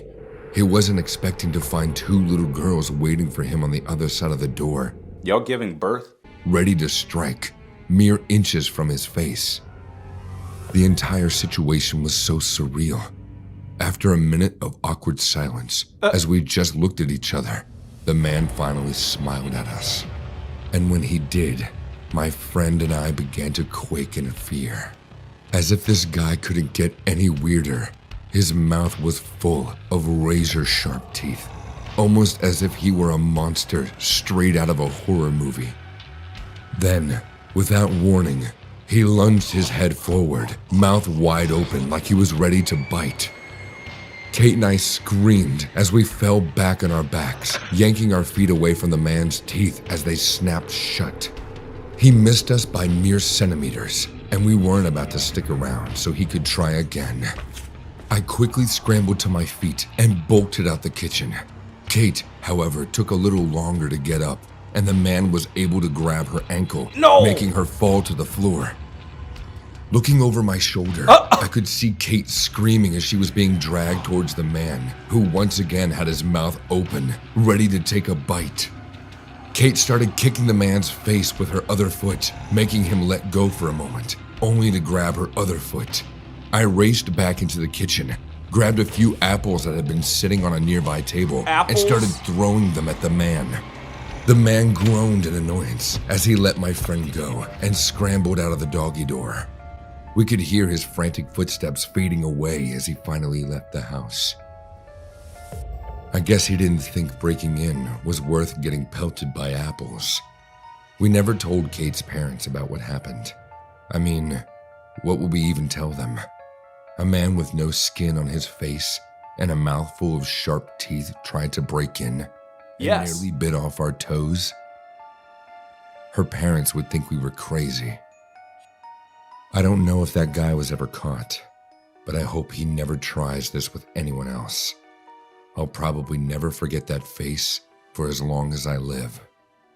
No! Oh, the doggy door. I'm glad I don't have a doggy door, and if I did, I guarantee you I'm putting the full-on shelf in front of it. These girls, y'all could have gotten like a bat. You could have gotten a stick. Not apples. Throwing apples at his face, you making him hungry. But hey, you gotta do what you gotta do. I remember the day our town took down the last single-screen movie theater. I was standing there and watching that cursed place going down like an old, tired, broken man. Even if the place is gone, the horrifying memory it gave me remains fresh in my mind. I was 12 years old and went to see Child's Play with my brother and his girlfriend. Ugh. The movie was a rerun, and by the time we went to watch it, everyone in our town had already seen it. She looks evil. The crowd was gone, and a handful of true horror fans went to watch it again. We were late to the party, so we went with great enthusiasm. You can't park there. Old classic featuring a cursed doll, Chucky, kind of became an overnight sensation. I was never a fan of horror movies, but because of my brother and his girlfriend, Amy, I had to go with them. I was standing at the ticket counter when Amy got us tickets. My brother Dan was buying popcorn, so he didn't notice what I did. There were very few people on the street that night, and it was a late night show. I noticed a figure standing in the dark under a big bushy tree on the opposite side of the movie theater. I couldn't tell who it was, but I surely felt his eyes on us. Even though I couldn't see the person standing in the dark, I saw a shiny object in his hand. Before I could guess what it was, I heard my brother yelling at me. "Yo, Kevin! Let's go, man!" "Did you see someone there?" Nope. "Who?" I pointed to the tree on the opposite side of the road, and my brother kept staring at it for a few seconds, and then said, "Is this your attempt to scare us before a horror movie?" "Grow up, Kevin." "No, I just thought I saw someone watching us." "Come on, kiddo. The movie's about to start." Dan and Amy walked ahead, and I followed them thinking it was probably my mind playing tricks on me. We took our seats in the middle row. Apart from us, 7 to 10 people were sitting on the single screen scattered throughout. The movie began, and our eyes got hooked on the screen. I was lost in the movie when I again felt someone was watching me. I turned my head to my left, and after 4 to 5 seats, I saw a man. The man was sitting in the same row and was looking at me. He wasn't like a normal stranger because his appearance was one of a kind. Heck no. He was dressed like Chucky. His look was so accurate that if Chucky was a human character instead of a doll, I have no doubt it would look exactly like him. He had scars and stitched wounds painted on his face, just like the doll. As our eyes met, his blue, glassy eyes got wider, and he smiled ear to ear. His yellow, uneven teeth gave me goosebumps. My brother was sitting in the middle and was watching the movie, not knowing the existence of this man. I wanted to tell him, but I was numb with an unknown fear. The guy was so creepy, and he didn't look sane-minded. After checking me out with the creepy grin and blinkless stare, he suddenly lifted his other hand, and I saw a sharp, shiny knife. Sweat appeared on my forehead as I recalled the person in the dark whom I saw outside the movie theater. The guy started making stabbing and slashing gestures with his knife while laughing at me silently. I quickly turned to my brother and said, "Look, there he is! That was the guy I was talking about!" But as I looked back to point the guy to my brother, there was no one in that row. Ooh. My brother looked at me with an irritated face and said, "What the hell is your problem? Just watch the movie, there's no one there." Jeez. "But I swear I saw a man dressed like Chucky sitting in that seat. Can you two please be quiet?" Amy scolded us for talking too much. Y'all are mean. Option than to shut up. Time went by and the interval fell. Dan was eating like a walrus, so we felt the urge to pee. "I'm gonna go to the washroom. You guys want more popcorn?" Nope. "No, just a soda for me." "Kevin, what about you? You want something?" I was searching the movie hall for the man as soon as the light hit, so I didn't hear Dan the first time. "Kevin?" Yeah? "Do you want something to eat?" Your mama. No. No thanks." Whatever. Dan went out, and I kept thinking, where did that guy go? There's no way I imagined a man dressed like Chucky sitting in our row and pulling creepy stabbing gestures. I'm not insane. But no matter how much my eyes searched the theater, I didn't see any sign of him. 5 minutes went by. The second part of the movie began, but Dan still hadn't come back. What's taking him so long? Probably went to smoke. Oh, wait, Dan smokes? Oh, poor Kevin. Are you heartbroken that your big brother is a smoker? Shut up, Amy. Jeez. Maybe we should go look for him. Relax. You're the 12-year-old, not him. He'll be back. Let's just watch the movie. I want to see how they finally get rid of this evil doll. Amy's eyes went back to the screen, but I couldn't help but feel weird. Dan wanted to watch this movie more than any of us. It didn't make sense. Where is he? Missing the main part. When I couldn't wait anymore, I got up and said, I'm gonna go look for Dan. Yeah. Are you coming? Oh my god. I told Dan not to bring a kid. No matter how unwilling She's mean. Amy got up and we came out of the movie hall. The washroom was at the end of the spooky, dimly lit corridor. As we walked, we could hear our footsteps. This place is creeping me out. Let's just find Dan and go home. Ah! Wasn't that Dan? Amy and I exchanged a terrified look, and we ran to the washroom. That's how you run? Speed. I pushed the door open, and we saw Dan lying on the floor unconscious. The man, dressed as Chucky, was sitting beside him. He was leaning on Dan's face and doing something. A sloppy sound of cutting flesh could be heard. What? What are you doing? I said, and the man turned back at us holding his sharp knife in one hand. The knife had drops of blood on it. Your brother wanted to be like me, so I tried to give him a makeover. That laugh, though. He moved away, and we saw Dan passed out. His face had several cuts, and he was bleeding. But he wasn't dead, just passed out from the terrible shock. Amy started screaming and ran to the movie theater to get help. Help! Help us! Someone please! Whereas I stood there. The man didn't try to run away. He just stood there looking directly into my eyes. The heck? What's your name? Kevin. Hi, I'm Chucky. Don't tell him. Friend to the end. Are you crazy? You can never be my friend. Amy is going to call the cops and you'll be behind bars. Ugh. I've got a new game we can play. It's called Hide the Soul. Trust me, you'll love it.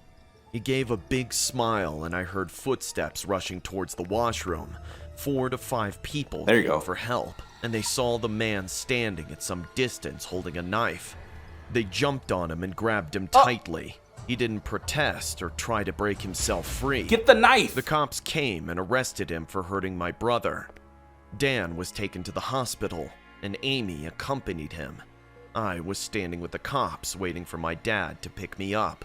2 other cops were taking that man away when one last time he turned towards me and said, I was broken, Kevin.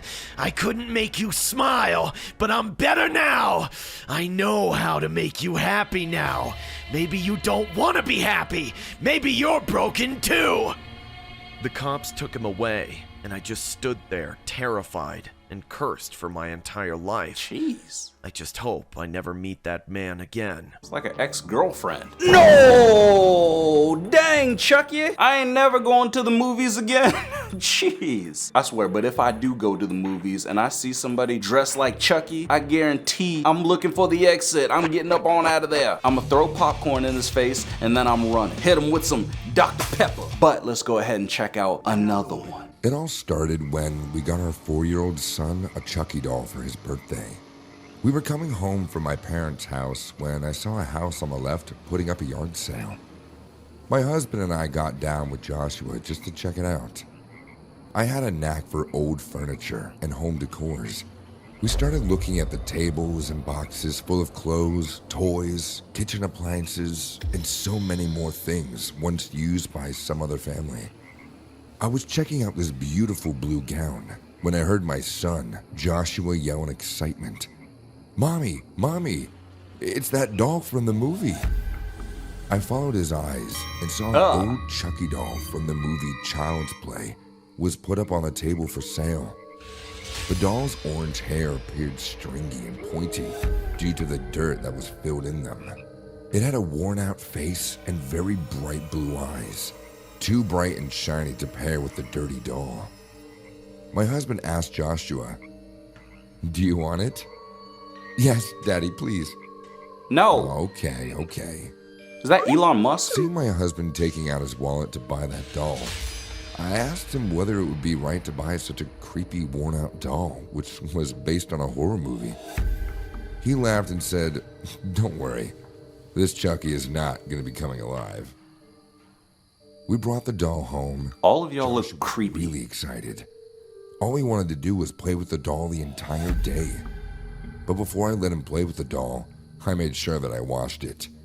I went to the bathroom, clogged the sink with water, soaped the doll well, and started rinsing it thoroughly. A strange thing happened when I rinsed it. Even though the doll had no such dark patches on its clothes, black, muddy water started releasing from them. God, what did we bring home? I said in disgust. After 2 to 3 washes, the doll finally started to look clean. Joshua was so happy when I gave the doll to him. He immediately took it to his room and started playing. 2 days went by, and Joshua would take Chucky everywhere he went. One time, I was working in the kitchen, and Joshua was playing in the backyard. I could keep an eye on him from the kitchen window. I heard Joshua talking to the doll. "Really? Was that house bigger than ours?" What? I got a little startled by this question, so I asked, "Joshua, what house are you talking about?" Your mama's. "The house where Chucky used to live before Mommy." A frown appeared on my face, and I didn't say anything anymore. I brushed it off as child's imagination. That night, we sat for dinner when Joshua brought Chucky to the table and placed it beside him. "Can I have a plate for Chucky?" No. Okay. As I put a plate in front of him to make Joshua happy, I put some salad and a little piece of beefsteak. "Ooh, he won't eat the salads." "What? Why?" "Chucky only wants meat." What? My husband and I looked at each other with creeped out faces. My husband said, "But he needs to eat the salad, just like you, to get the ice cream later." Joshua smiled and started eating his food. I went to tuck him into bed that night. He was sleeping, hugging the crazy doll. I said, Are you sure you want to share your bed with Chucky?" "I have to, or he'll get lonely again, and things will get worse." "Why would things get worse?" "Chucky doesn't like to be alone. If I leave him alone, he'll get angry and do all the bad things he did to Kristen." "Who is Kristen, Joshua?" "The girl who Chucky lived with before." Ooh. "And what happened to her?" "She died." Oh. "Joshua, who told you this?" Joshua didn't answer any further. He just looked at Chucky and then turned to the other side saying, "Good night, Mommy." As freaked out as I was after having the bedtime conversation with Joshua, I still kept it in. Because I knew my husband would probably mock me if I shared all of this with him. So I decided to look for the previous owner of this doll. I went the next day to the same yard sale. The old man who sold us the doll was sitting on the same chair with the stuff that hadn't been sold out yet. "Hey, that doll that we bought from you yesterday, do you know about its previous owner?" "Why?" "I'm just being curious." "Yeah, it belonged to my previous tenants who lived in this house. The doll belonged to their daughter, Kristen." "What happened to her?" "She died in an accident." "Oh my God, how?" "It said she accidentally stabbed herself with a knife." What? The owners left everything in the house the very next day of the girl's funeral. I came home with a terrifying face. Entering, I saw my husband passed out. That's how you sleep? "Joshua? Joshua?" I called out for my son, but he was nowhere to be seen. It's too late. I slowly walked upstairs to his room. As I pushed the door open, I saw Joshua sitting on the floor. looking at his big toe bleeding. Ew. His face was struck with fear, but he wasn't crying. What? Joshua, what happened? What did you do? I grabbed his toe and started screaming. Drops of blood were scattering on the floor. My husband came rushing after hearing my scream. I asked Joshua what happened to his toe, and he replied with a creepy smirk. I ripped off my toenail with Daddy's clippers. Joshua, why? You're nasty. Chucky said that I was able to see my skeleton under my toenail.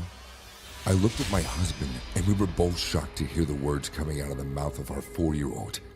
I took care of his wound, and we all sat down to eat. Joshua looked at me with wide eyes and said, "Where's Chucky's plate?" I was highly pissed off at this point, at the doll, at Joshua's scary behavior, and I realized that it was time to put an end to this nonsense. Finish your dinner. You have to wake up early for school tomorrow. Yeah. Why won't you give food to Chucky? Chucky is a doll. He can't eat. Stop this nonsense and finish your dinner. Jeez. Joshua's face turned red, and a scary grin appeared on his face. He said, "If you keep him hungry, he'll walk around the house the whole night." Okay, that's it. Enough with this. I got up furiously and took a knife from the kitchen table. Then, I grabbed the doll and sliced its stomach, disfiguring it forever. As soon as I did, Joshua came running at me screaming. He bit me on my hand so deep that blood came out. My husband had to pull him away from me. My own son was screaming violently, kicking his hands and feet in the air, throwing in outrage. "I want Chucky! I want Chucky! Put him back now!" My husband took him upstairs and threw the doll in the dumpster outside. Joshua cried himself to sleep that night, but I was decisive about the doll staying away from my son forever. We went to bed around 2 in the morning after Joshua fell asleep. I was so tired that I immediately passed out. I don't remember the exact time, but I woke up hearing creepy laughter next to my bed. "Wake up, Mommy. Wake up. It's time." Time for what? I slowly opened my eyes and saw Joshua standing near the bed, holding the disfigured Chucky doll that I threw away. White people. But before I could get the hang of the entire situation, Joshua pulled out a knife from his back and said, "It's time for you to go to heaven, Mommy. Ooh. Daddy will meet you there tomorrow." "You ready, Mommy? Here I come." Saying this, he raised the knife at me and came to stab me. Screaming in fear, I moved away to my husband's side, and the knife hit my pillow. It cut so deep that feathers came out. My husband woke up, and the both of us lunged at Joshua to take the knife away from him. Joshua again started kicking and screaming. He pulled my hair, scratched my husband on the face. It was a horrible sight of my son that I saw that night. After putting Joshua to bed somehow, we immediately burnt the doll in the basement. The next day, we took Joshua to a child psychologist, and for an entire month, he attended the mental health sessions. Joshua is 11 years old now, studying in middle school. Surprisingly, he doesn't remember anything about the Chucky doll, or everything that he did. No! Dang, Chucky! You guys got all these haunted dolls. Throw them in the furnace. Throw them in the fireplace and the incinerator. You gotta get rid of it just in case, man. You know, these dolls are crazy. They'll make you bite people. I swear, I would have slapped that kid, or I would have slapped that doll real quick. Ain't gonna be haunting me, not today. But if you enjoyed this video, then go ahead and smack that like button. And yeah, I'ma see ya in the next one.